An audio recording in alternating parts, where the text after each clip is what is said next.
तो master supreme वही है कि इस एपिसोड की शुरुआत वहीं से होती है जहां से पिछला एपिसोड खत्म हुआ था। पिछले एपिसोड के एंड में देखा था सामने से जो मैडम लेन थी ना वो रोने लग जाती है। यान के भी लगता है मेरी वजह से गुस्सा यहाँ पर है इसलिए रो रही है। ये लोग बताते हैं कि वे लिया तुमसे गुस्सा नहीं है, यान के बताता है लेकिन वो रो रही है।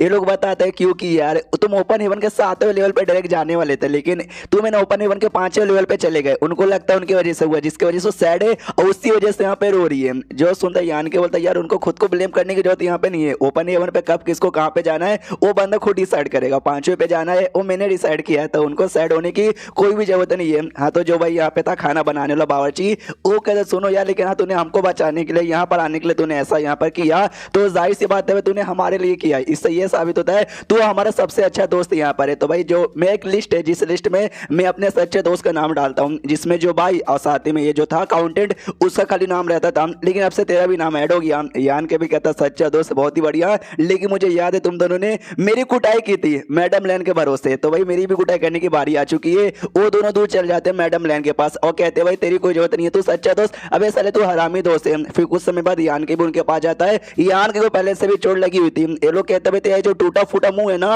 वो देख के मजा आ रहा है। यान के चिल्लाता है टूटा फूटा मुंह। अबे साले मुंह पे मेरी बेइज्जती यहाँ पे करता है। ये कहता टेंशन ना लो हमारे पास एक दवाई है वो दवाई लगा देते हैं छोटा मोटा चोटे यूं ठीक हो जाएगा पिल विल खाने की जरूरत भी नहीं। इसे दवाई लेकर डायरेक्ट मुंह को पैसा लगड़ देता है। तो यान के भी चलाता है आराम से भाई जल यहाँ पे रहे इतना रफ तरीके से कौन दवाई लगाता है। ये लोग कहते हैं इसमें हमारी क्या गलती है। भाई देखो मेरा काम है भाई खाना बनाना और खाने में जो मच्छी और चिकन बनाता हूँ ना उस पर मसाला लेकर ऐसे लगड़ देता हूँ तो मुझे तो लगड़ने की आदत है। तो पीछे से मैडम लैन यहाँ पर आती है और आता ही सामने से कहती कि अरे यार ऐसे ऐसे मत लगवाओ यार ऐसे चोट ठीक होने के बदले और बेकार हो जाएगा लाओ मैं लगा देती हूँ। तो वो दवा लेकर ना आराम से लगाना चालू करती है और ये हंसना चालू कर देता है। तो सामने से मैडम लैन भी कहती है क्या हो गया तू हंस का ही को रहा है। वो और जो से यहाँ पे हंसते जाता है हंसते जाता है हंसते जाता है और कहता बस ऐसे ही मैं हंसे जा रहा हूँ। फिर मैडम लैन ये भी कहती सुनो मेरी बात यार अब तुम ओपन हेवन के 5वें रैंक पे जा चुके हो यानी तुम आगे बढ़ चुके हो और पीछे जाने का कोई भी रास्ता यहाँ पे नहीं। आगे चल के बिल्कुल भी मत पछताना। यान के बताता मैंने आपको बचाने के लिए फैसला यहाँ पे लिया है तो आपको बचाने के लिए भाई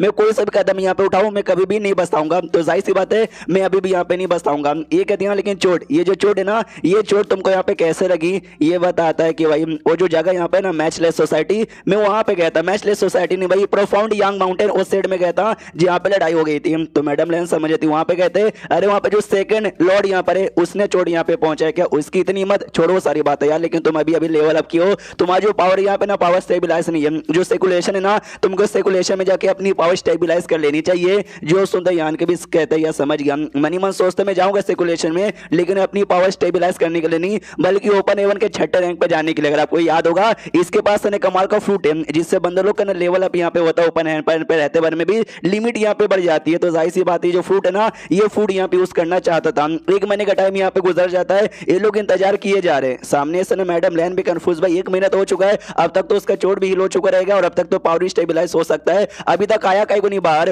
वो जो बावर्ची था ना वो कहता है शायद हो सकता है उसका जो चोट है कुछ ज्यादा ही गहरा है इतना गहरा चोट है कि शायद अभी तक यहाँ पे ठीक ना हुआ रहेगा हमको जाके चेक करना चाहिए। मैडम लैन कहती नहीं भाई उसको चोट अगर लगी है चोट यहाँ पे ठीक रहने दो मतलब ठीक करने दो हमको जाकर डिस्टर्ब करनी चाहिए। मैंने अभी बाहर चेक करने गई थी तो मुझे आइडिया यहाँ पे लगा कि जो प्रोफाउंड यंग माउंटेन वाले ना वो लोग हमारे ऊपर अटैक करने को तैयार हो चुके हैं। बावर्ची कहते क्या वो लोग हमारे पे अटैक करने को तैयार होने वाले हैं हमारे पास ज्यादा बंदे यहाँ पे नहीं है और ये जो वाइंड यहाँ पे ना उस वाइंड ने हमको पहले से नुकसान पहुंचा दिया डायरेक्ट उनके साथ फाइट करने की अभी हमारी बिल्कुल भी औकात यहाँ पे नहीं है बोलो क्या करें। सामने से मैडम लैन कहती हम सपोर्ट ही मांग सकते हैं अगर हमको प्रोफाउंड यंग सेट के साथ यहाँ पे फाइट करना है तो बाकी दूसरा जो सेट यहाँ पर है एक मैचलेस सोसाइटी और तीसरा है गिमनी आइलैंड उन दोनों में से किसी एक को ज्वाइन करना चाहिए। हम किसको ज्वाइन करें ये दोनों बताते हैं अपने के शायद जो गिमनी आइलैंड है ना हमको उसको ज्वाइन करना चाहिए क्योंकि तीनों सेट में ये जो गिमनी आइलैंड है वो सबसे कमजोर यहाँ पर आते हैं क्योंकि इनके पास 2 ही ओपन हेवन के 6ठे रैंक के बंदे। अगर आप जाओगे आप ज्वाइन करना चाहोगे और आराम से आपको स्वीकार करेंगे और आपको अपना तीसरा लॉर्ड यहाँ पे बना लेंगे।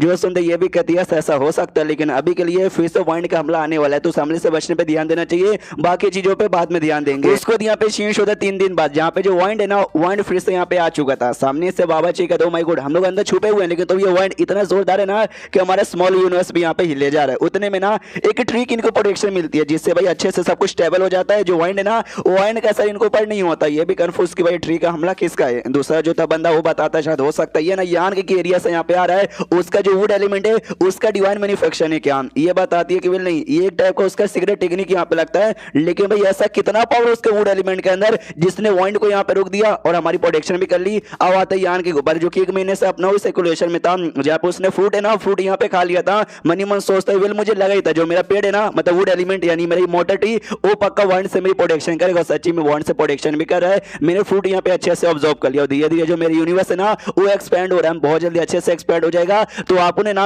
ओपन हेवन के छठे लेवल पे यू आराम से चल जाएगा। फिर वाइड वाइंड का असर खत्म हो जाता है। जो प्रोफाउंड माउंटेन सेट है ना उसमें वो जो सेकंड लॉर्ड यहाँ पे था वो कहता है तीसरे लॉर्ड और चौथे लॉर्ड जल्दी से अपने बंदे को लेकर चलो। वो जो लैन है ना उस लैन की कुटाई करने के लिए, तो जो लैन का एरिया था ना उस एरिया में आ जाते और कहते मैडम लैन ये बड़ी तुम ये लग रही हो भाई, कमजोर यहाँ पे लग रही हो, अकेले रहते रहते मेरे साथ आ जाओ भाई, एक मौका और आपको देता हूँ। सामने से ये कहती मैं तुमको एक मौका देता हूँ, यहाँ से चले जाओ। आई नो तुम ओपन हेवन के छठे लेवल की हो, लेकिन तुम्हारी उतनी औकात नहीं है जो तुम मेरे सामने यहाँ पे टिक जाओ। जो सुन तो आ जाता है उसको गुस्सा और डायरेक्ट ना हमला यहाँ पे कर देता है। उसके बाद ना भाई हमला इससे चालू, लड़ाई झगड़ा चालू। एक बंदा आता है तीसरे लॉर्ड और चौथे लॉर्ड के पास, उनसे कहते सुनो यार बाजू में कहीं पर है जहाँ पे कोई अजीब सा कांड चालू है, जरा चेक तो कीजिए। ये लोग कहते हैं ऐसा क्या कांड चालू है, लेटेस्ट सी। जैसे चौथा लॉर्ड यहाँ पे चेक करता है तो मालूम चलता है कि जो यान का ही है ना, यान के पीठ के ऊपर उठा के बावर्ची साथी में जो काउंटेड यहाँ पे था वो दोनों वहां से भाग रहे थे। समझ जाते भाई वो दोनों बंदे तो उसके सपोर्टर उसके साथ। और एक सेकंड वो लड़का कौन यहाँ पर है, तो जो तीसरी लॉर्ड यहाँ पे थी वो लड़की, वो बताती याद है यार 1 महीने पहले जो कि सेकंड लॉर्ड पे हमला करके भाग गया था, जिसका हमने पीछा भी किया था। हाँ ये वही लड़का, शायद उसको अभी भी चोट लगी हुई है, जी चक्कर में बेहोश है और वो पीठ पे उठा के लेके जा रहा है। चौथा कहता है डोंट वरी, ये दोनों बस 5वें रैंक के बंदे, तुम चाह करे ना इनको जाके रोक सकती हो। तो भी कुछ बंदों का टीम लेती है, रोकने के लिए निकल जाती है। तो सामने से बावर्ची और अकाउंटेंट भी नोटिस करते कि शीट भाई कोई तो पीछे से आ रहा है। अकाउंटेंट तू यान के गोले आगे यहाँ पे निकल और मैं ना इनको रोकने की कोशिश करता हूँ। तो कार्टिफेक यहाँ पे यूज करता है और सामने से रोकने की कोशिश करता है। वो लोग भी अटैक नहीं कर पाते, उनको भी रुकना पड़ता है। वही जो लड़की थी तीसरी लॉर्ड वो कहती है ओ माय गॉड ये आदमी है ना ओपन हेवन का बस 5वें रैंक का है, लेकिन इसका जो पावर यहाँ पर है ना लगभग ओपन हेवन के छठे लेवल के बराबर यहाँ पर है। उसके बाद जो बावर्ची है वो बावर्ची अपना अटैक करता है। तो सामने से लोग देखते हैं शीट भाई अटैक कर रहा है, लेकिन हम भी अटैक करके इसकी बैंड बजाएंगे। तो ये लोग भी सामने से अटैक करते, बावर्ची की काफी हद तक बैंड बजाती है और ज्यादा कुछ यहाँ पे कर नहीं पाते। उसके बाद यही कहते चलो भाई बावर्ची की बैंड बजिए, जल्दी से हमला बोलो उनको पकड़ो। मनीवन सोचती भाई मैं ओपन हेवन के छठी लेवल के बंदी हूँ और अपनी टीम को लेकर आई थी और सामने जो बंदे वो सब ओपन हेवन के 5वें के हैं, तो भी उनको हरा नहीं पाऊंगी। तो लालत है मेरे ऊपर। अब आते भाई लड़ाई क्यों, जहाँ पे मैडम लैन के साथ लड़ाई चालू थी। तो सामने से बंदा कहता है कि वेल मैडम लैन अब नहीं टिकोगी, ये लो मेरा फाइनल अटैक। एक फाइनल अटैक यहाँ पे करता है, जैसा अटैक मैडम लैन को लगता है मामला खत्म, यानी मैडम लैन वहां से गायब। ये भी कहता भाई क्या हुआ, वो मर गई क्या। चौथा लॉर्ड यहाँ पे कहता मर जाएगी। अबे ऐसी वैसी लड़की यहाँ पे नहीं है जो आसानी से मर जाएगी, यानी समझ जाए यहाँ से भाग चुकी है। वो भी कहता है क्या भाग चुकी है, डोंट वरी पीछा करो, कुछ भी हो जाए उसको पकड़ के मेरे पास लेकर आओ। तो चौथा लॉर्ड कहता है टेंशन लेने की कोई जरूरत नहीं है। वो जो औरत है ना पक्का अपने फॉलोअर को यानी वो सारे आदमी लोग से मिलने जाएगी और सारे आदमी के साथ है ना अभी हमारी जो चौथी लॉर्ड है ना वो यहाँ पे फाइट कर रही है। तो जाहिर सी बात है हमको बस चौथी वाली के पास जाना है, वो लोग हमारे हाथ में लग जाएंगे। जो सुंदर सामने से ये भी कहता है बढ़िया चलो चौथी वाली के पास। एंड देन ये चैप्टर यहीं पे खत्म हो जाता है। तो चैप्टर खत्म तो वीडियो भी खत्म। तो मिलता है किसी और वीडियो में, जब तक के लिए बाय बाय।